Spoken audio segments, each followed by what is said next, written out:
Hello बच्चों, इसके पहले वाले वीडियोज में आपको बोर्ड लेवल के न्यूमेरिकल्स दिए गए और अभी बहुत सारे बोर्ड लेवल्स के न्यूमेरिकल्स आपको देने भी हैं और साथ ही साथ कॉम्पिटिटिव न्यूमेरिकल देना है।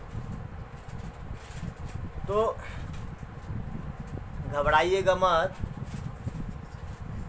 सर, बस इतना ही पढ़ा के छोड़ दिए हैं। ईवीपी देंगे आपको सब्सक्रिप्शन में। तो आज हमारा टॉपिक है कॉम्बिनेशन ऑफ रेजिस्टेंस या रजिस्टर भी लिख सकते हो। देखो, एक दो वर्ड्स बार बार आते हैं, हो सकता है एक होता है रजिस्टर मतलब प्रतिरोधक, क्या प्रतिरोधक, अब एक होता है रेजिस्टेंस ना, मतलब प्रतिरोधकता या प्रतिरोध ना। तो प्रतिरोधक की प्रॉपर्टी क्या है? प्रतिरोध है। प्रतिरोध है क्या? प्रॉपर्टी, ठीक है। अब प्रतिरोधक क्या है? मटेरियल है, ये सब्सटेंस है ये। तो कॉम्बिनेशन ऑफ रेजिस्टेंस या रजिस्टर भी कह सकते थे हम इसको, हम रजिस्टर भी कह सकते थे, ठीक है ना। इसमें कंफ्यूज मत होना। तो पहला कॉम्बिनेशन आप लोग हाई स्कूल में पढ़ चुके हैं कि दो तरह से रेजिस्टेंस को कंबाइन किया जाता है ना। मुख्यतः एक सीरीज में, तो श्रेणी क्रम में, दूसरा पैरेलल में, समांतर क्रम में ना। इसके बाद एक होता है मिक्स्ड कॉम्बिनेशन, मिक्स में सीरीज और पैरेलल दोनों होते हैं। वो तो हमको न्यूमेरिकल के समय पढ़ना है। तो सीरीज कॉम्बिनेशन में क्या होता है कि सारा, जैसे पहले रेजिस्टेंस का लास्ट इंड जो होता है अगले रेजिस्टेंस के फर्स्ट इंड से जुड़ा होता है, ऐसे ही जोड़ देते हैं। लास्ट में क्या करते हैं कि पहले रेजिस्टेंस का या पहले रजिस्टर का पहले प्रतिरोधक का पहला सिरा और अंतिम प्रतिरोधक का अंतिम सिरा सेल या बैटरी से जोड़ देते हैं। अब यहाँ पर देख रहे हैं, अगर यहाँ से मान लीजिए कि इसका पोटेंशियल डिफरेंस क्या है? V है। ये पॉजिटिव टर्मिनल का पोटेंशियल है V और नेगेटिव टर्मिनल का पोटेंशियल क्या है? 0। बहुत पढ़ चुके हैं। तो पोटेंशियल डिफरेंस कितना हुआ? V। यहाँ पोटेंशियल कितना होगा? V। यहाँ पोटेंशियल कितना होगा? 0। पढ़ चुके हैं आप लोग, बहुत ज़्यादा न्यूमेरिकल लगा चुके हैं आप लोग। इसमें देखिए करंट के फ्लो का केवल एक मार्ग है, केवल एक। अगर यहाँ से I करंट निकलना है तो यही I करंट R1 में भी जाएगा, R2 में भी जाएगा, R3 में भी जाएगा, पुनः निकल करके बैटरी के ऋण टर्मिनल में आ जाएगा ना। लेकिन आप देख रहे हैं ये जो रजिस्टर्स हैं, डिफरेंट रजिस्टर्स हैं, अलग अलग प्रतिरोधक हैं, या आपकी किताब में प्रतिरोध लिखा रहता है कि अलग अलग जो प्रतिरोध हैं वो डिफरेंट मतलब भिन्न भिन्न बिंदुओं के बीच जुड़े हैं। देखो R1 यहाँ से लेके यहाँ तक जुड़ा है, R2 यहाँ इन दोनों पॉइंट्स के बीच में जुड़ा हुआ है, R3 इन दोनों पॉइंट्स के बीच में जुड़ा हुआ है। मतलब कि अगर ये रजिस्टर आपके या प्रतिरोध आपके ना, अगर भिन्न भिन्न बिंदुओं के बीच जुड़े हुए हैं तो इसका पोटेंशियल डिफरेंस भी क्या होगा? भिन्न भिन्न होगा ना। अब जैसे देखो, हमने मान क्या लिया कि R1 के सिरों के बीच का विभवांतर क्या लिया हमने? V1। और R2 के सिरों के बीच का विभवांतर क्या लिया हमने? V2। और R3 के सिरों के बीच का विभवांतर क्या लिया हमने? V3। ओके, करंट तो सब में सेम है, लेकिन पोटेंशियल डिफरेंस सबका क्या है? अलग अलग है। अच्छा, ठीक है, क्योंकि डिफरेंट पॉइंट्स के बीच ये जुड़े हुए हैं, भिन्न भिन्न बिंदुओं के बीच जुड़े हुए हैं। तो अब देखो, अब यहाँ से यहाँ तक का पोटेंशियल डिफरेंस क्या हो जाएगा? क्योंकि यहाँ V है, यहाँ 0 है।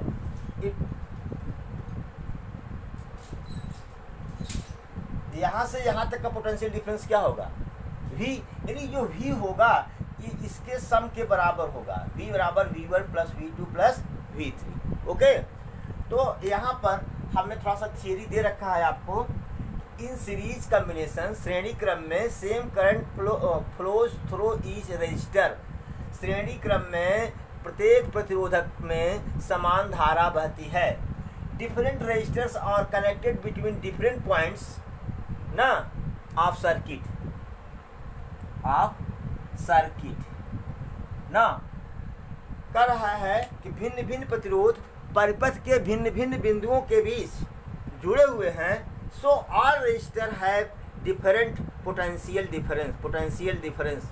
इसलिए सभी प्रतिरोधों का अलग अलग विभवांतर होता है। Let V1, V2, V3 are the potential difference across R1, R2, R3 respectively. यदि माना कि R1, R2, R3 प्रतिरोधों के सिरों के बीच का विभवांतर क्रमशः V1, V2, V3 है।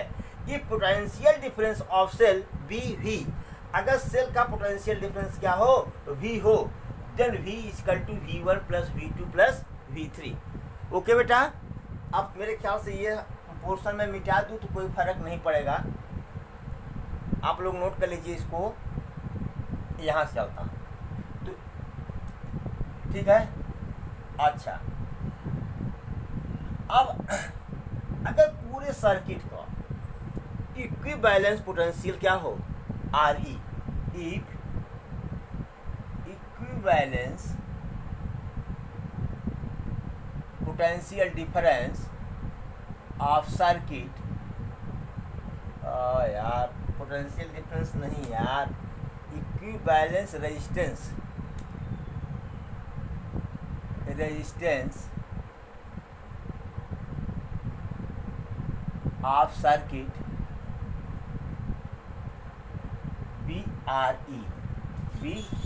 RE। अगर परिपथ का तुल्य प्रतिरोध क्या हो, RE हो, तो V बराबर क्या हो जाएगा, IRE। V1 बराबर क्या हो जाएगा, IR1। V2 बराबर IR2। V3 बराबर IR3। तो यहाँ से हम I कॉमन ले लें तो R1 plus R2 plus R3, IRE बराबर I कैंसिल तो RE बराबर R1 plus R2 plus R3। ठीक है, यहाँ जो हमने ये बात लिखी कि भिन्न भिन्न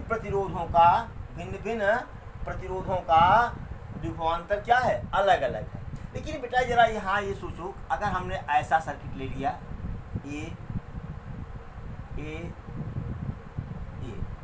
जोड़ दिया इसको सेल से हमने, अगर सबका रेजिस्टेंस R हो, सबका रेजिस्टेंस क्या हो, ये V1 हो गया, ये क्या हो गया, V2 हो गया। अरे इसी में समझो यार, छोड़ो हटाओ जाने दो, इसी में समझो, ये सब R ओम है। ध्यान दो पहले, अब नोट्स में लिखो, नोट्स में क्या, note if R1 equal to R2 equal to R3 equal to RO, सभी प्रतिरोधों के प्रतिरोध क्या हो, समान हो, सभी रजिस्टर के रेजिस्टेंस क्या हो, इक्वल हो, तो V1 बराबर क्या होगा भैया, IR1 बराबर IR। V2 बराबर क्या होगा, IR2 बराबर IR। V3 बराबर क्या होगा, IR3 बराबर IR। कहने का मतलब यह है बेटा कि अगर सबके प्रतिरोध समान हो तब सबके सिरों के बीच का जो विभवांतर होगा वह क्या होगा, समान होगा, इक्वल होगा। ठीक है ना। तो नोट्स में आप क्या लिखेंगे ना, यही आप लिख दीजिए। इतना सुन ही लिए कि अगर सबका रेजिस्टेंस समान है, सबके बीच का प्रतिरोध क्या होगा, समान होगा। सीरीज कॉम्बिनेशन की बात मैं कर रहा हूँ, क्योंकि धारा का मान वही है, अब R का भी मान वही हो गया, तो V बराबर IR1 से क्या हो जाएगा, IR। क्लियर। चलो नोट करो इसको प्लीज। अब देखिए पैरेलल कॉम्बिनेशन में क्या होता है, सभी प्रतिरोधों को परिपथ में एक पॉइंट पर, एक बिंदु पर, सभी प्रतिरोधों के एक सिरे को परिपथ के एक बिंदु पर और दूसरे सिरों को परिपथ में के एक बिंदु पर जोड़ देते हैं ना। मतलब first end of all resistor और connected at a point in circuit and second ends of all resistor is joined to another point of the circuit. Okay, तो ये चीज़ है। तो चूंकि ये R1 R2 R3 तीन रजिस्टर हैं बेटा, तीन प्रतिरोधक हैं, ये यहाँ इस पॉइंट और इस पॉइंट के बीच क्या है, जुड़े हुए हैं, और इस पॉइंट का पोटेंशियल है V और इस पॉइंट का पोटेंशियल है 0, तो सबका पोटेंशियल डिफरेंस क्या हो गया बेटा, V हो गया। हुआ कि नहीं? देखिए, अगर इसमें I करंट फ्लो कर रहा है तो यहाँ पर जाकर के करंट के प्रवाह के तीन मार्ग होंगे। There will be 3 path to flow the current at this point. यहाँ भी फ्लो करेगा, यहाँ भी फ्लो करेगा, यहाँ भी फ्लो करेगा, इस ना। अगर मान लो कि यहाँ R1 में I1 करंट, R2 में I2 करंट और R3 में I3 करंट। ओके, तो I बराबर क्या हो जाएगा बताओ हमको? I बराबर I1 plus I2 plus I3। Okay, if valence resistance of circuit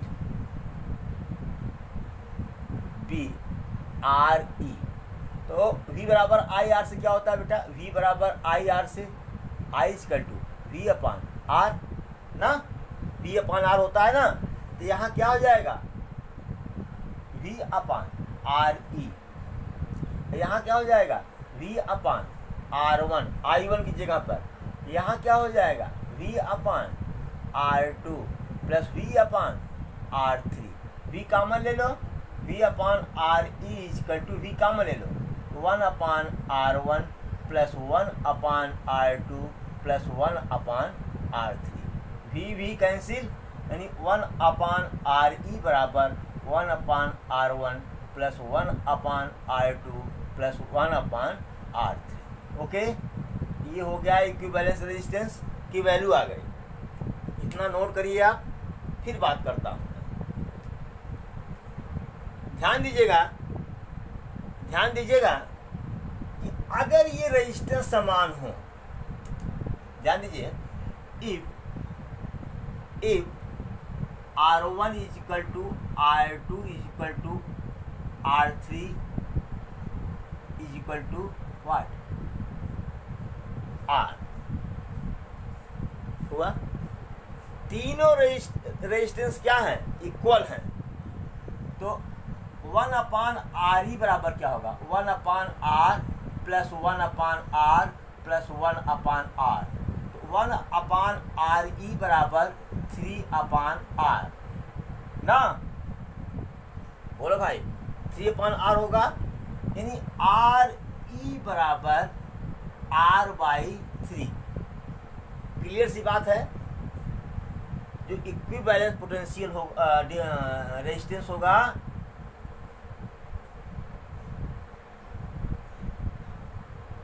ना, वह किसके बराबर होगा? एक रेजिस्टेंस के तिहाई भाग के, एक रेजिस्टेंस के तिहाई भाग के। ओके, तो हर रेजिस्टेंस में धारा का मान क्या होगा? इक्वल होगा। हर रेजिस्टेंस में धारा का मान क्या होगा? इक्वल होगा। और कितना होगा? कितना होगा जरा निकाल बताओ हमको, कितना होगा? अच्छा,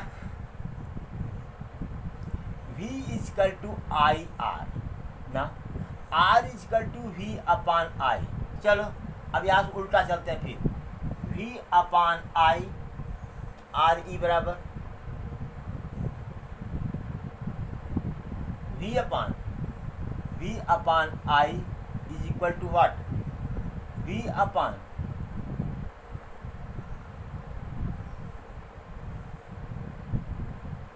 I1।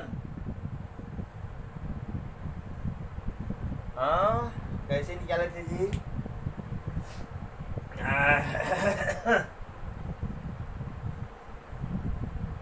नहीं, लंबा हो जाएगा, क्या जरूरत है?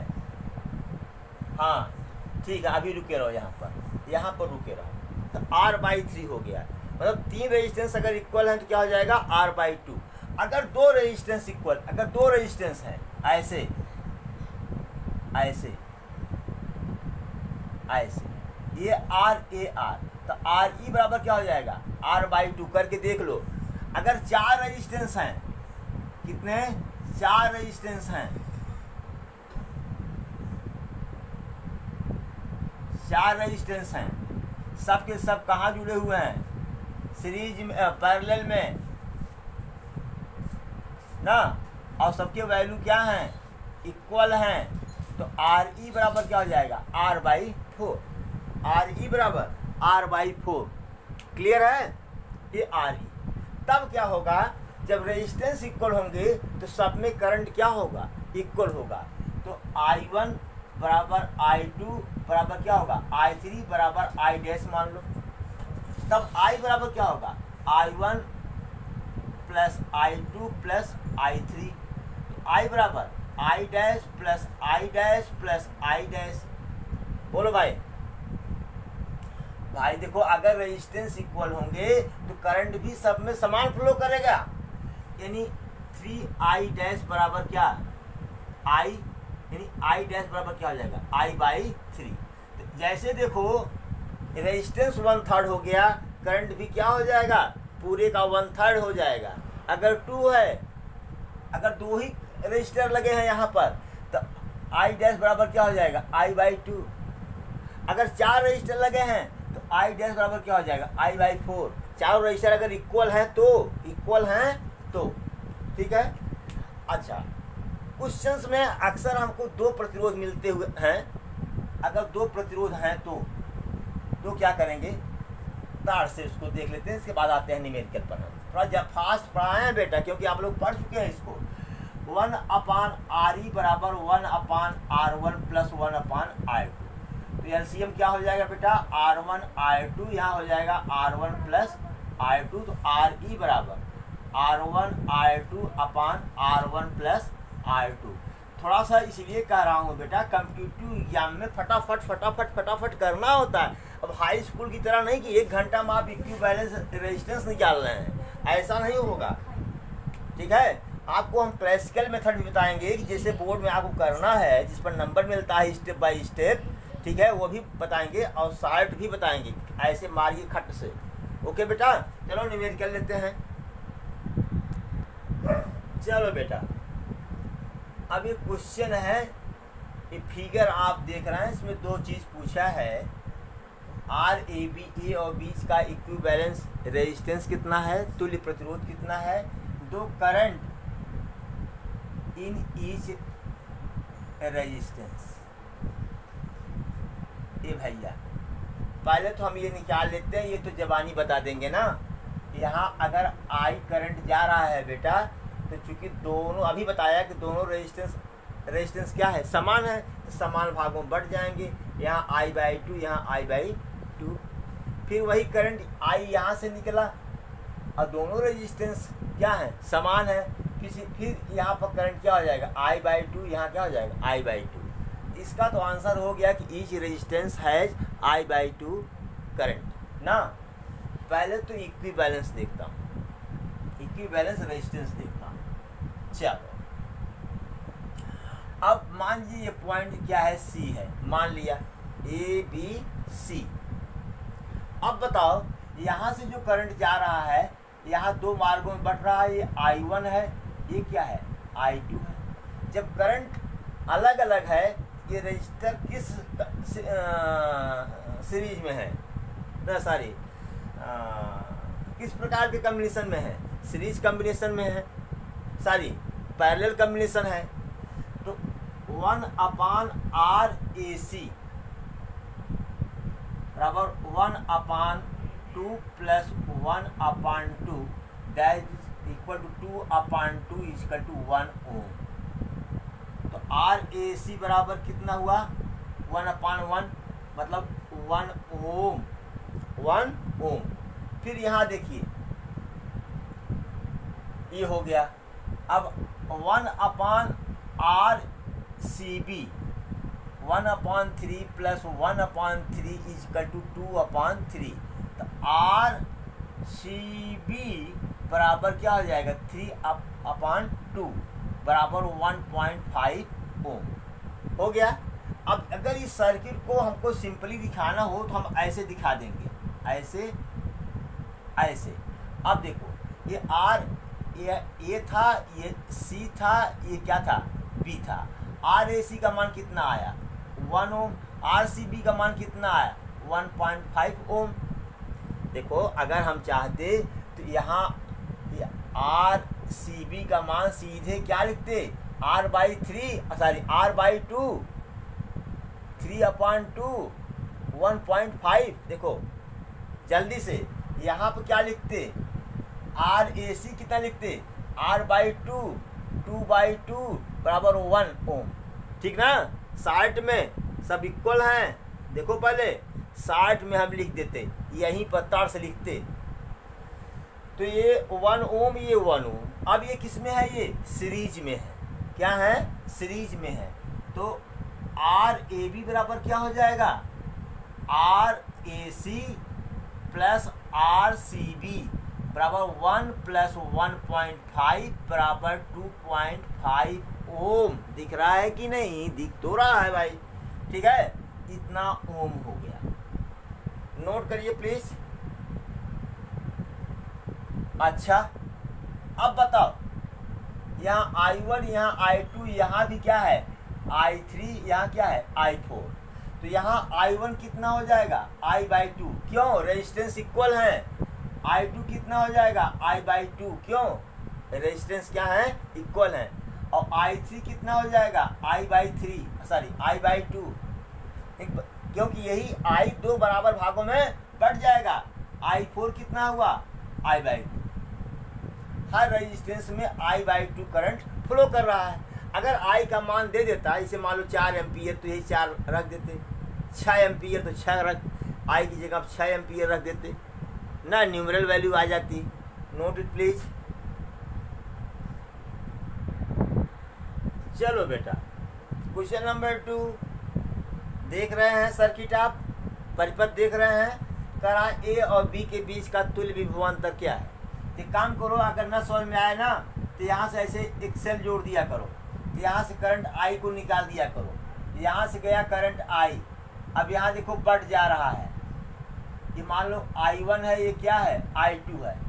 इसमें I1 करंट फ्लो करेगा। ये दोनों क्या हो गए, सीरीज में हो गए। क्या हो गए, सीरीज में हो गए। ध्यान दो, इसमें दोनों में I1 करंट फ्लो कर रहा है। ठीक, फिर यहाँ से आ जाएगा I, और यहाँ I है ही। ठीक है, तो ये सीरीज में है, इसका तुल्य प्रतिरोध क्या हो जाएगा, R' लेता हूँ, 5 + 5 बराबर क्या हो गया 10 ओम। क्या हो गया 10 ओम। अब देखो इसको जरा देखो, अब ऐसे हो गया, ये 5 ओम हो गया, और ऐसे एक हो गया क्या, ये 10 ओम हो गया। क्या हो गया, ये 10 ओम। अब यहाँ पर जो है करंट का मान क्या होगा, अलग अलग होगा। तो अब ये दोनों किसमें हो गए, किसमें हो गए बेटा, पैरेलल में। 1/R" बराबर 1/10 + 1/5। या ऐसे लिख लो ना, R1 R2 5 R1 R2 upon R1 + R2 R" बराबर, देखो तो क्या हो जाएगा, ये 10 × 5/10 + 5 बराबर 50/15। 5 × 15, 5 × 50, 10/3 ओम R". ओके, अब देखो ये पूरा, इस पूरे रेजिस्टेंस, ये पूरा जो कॉम्बिनेशन था, इसका तुल्य प्रतिरोध कितना आया 10/3 ओम। कितना आया 10/3। ठीक है ना, ये तो यही तो R' था। ठीक, अब देखो, अब ये कैसे बन रहा है आपका, ऐसे बन रहा है, ऐसे बन रहा है, ये ऐसे बन रहा है, फिर यहाँ आकर के पॉइंट ए, यहाँ आकर पॉइंट बी, यहाँ हमने सेल जोड़ दिया। ओके, ये कितना है 5 ओम, ये कितना है 5 ओम, और इस पूरे की जगह पर क्या आ गया 10/3, क्या आ गया 10/3, और सब में करंट क्या बह रहा है आई जा रहा, आई निकल रहा।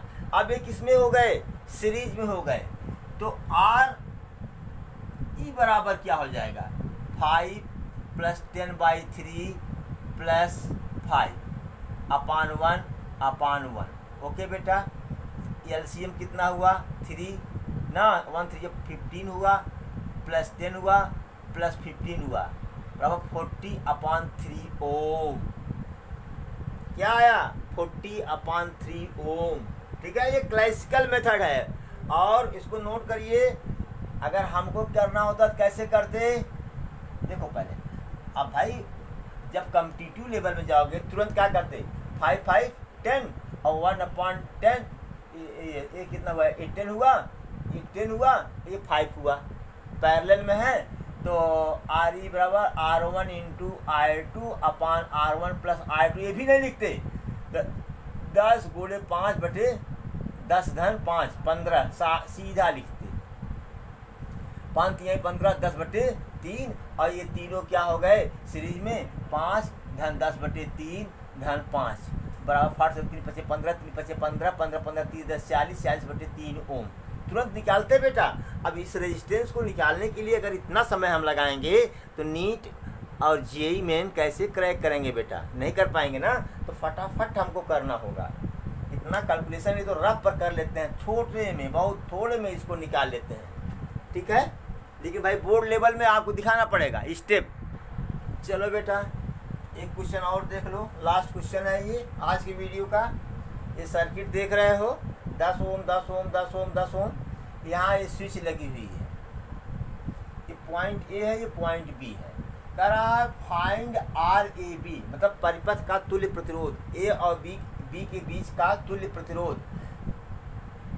इफ या व्हेन, चलो व्हेन, जब स्विच इज क्लोज, स्विच बंद हो, दूसरा switch is open, switch open हो।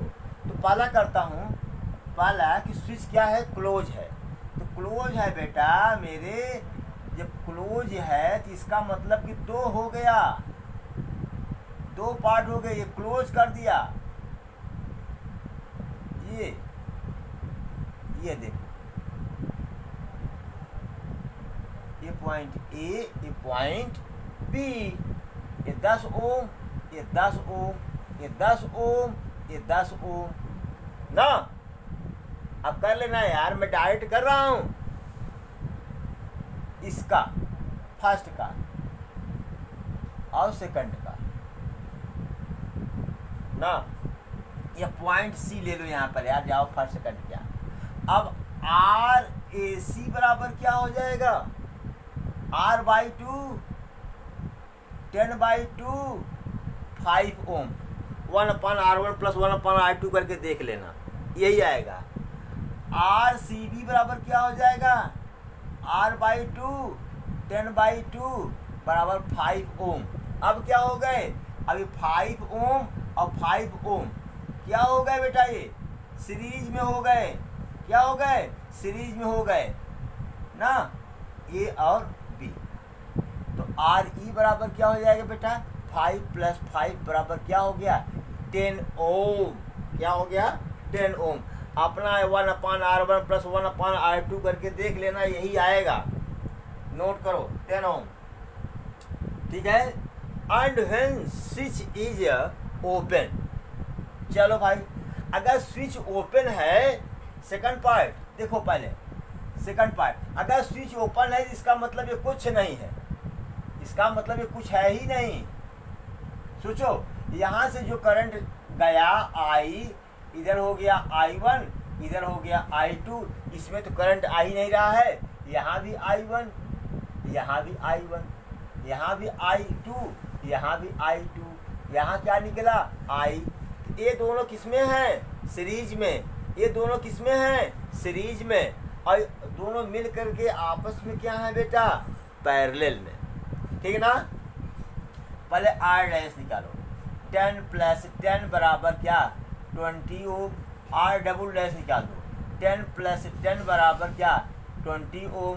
आर ई बराबर R dash into R double dash upon R dash plus R double dash, R1 R2 upon R1 plus R2, क्योंकि दोनों क्या है ये पैरेलल में है भैया। ये किसमें है? ये पैरेलल में है। तो क्या हो जाएगा ये 20 इंटू 20 अपान 20 प्लस 20 बराबर 20 इंटू 20 अपान 40, 22 या 40, 2 10 जा बराबर क्या आ गया बेटा 10 ओम। ठीक है, 20 इंटू 20 ना, 22 या 40, 2 10 यहाँ 10 ohm. Okay, note it please. Thank you so much for watching video. अब अगला वीडियो देखिए, एक छोटा सा वीडियो आपको और मिलेगा, फिर न्यूमेरिकल धुआंधार चलेगा।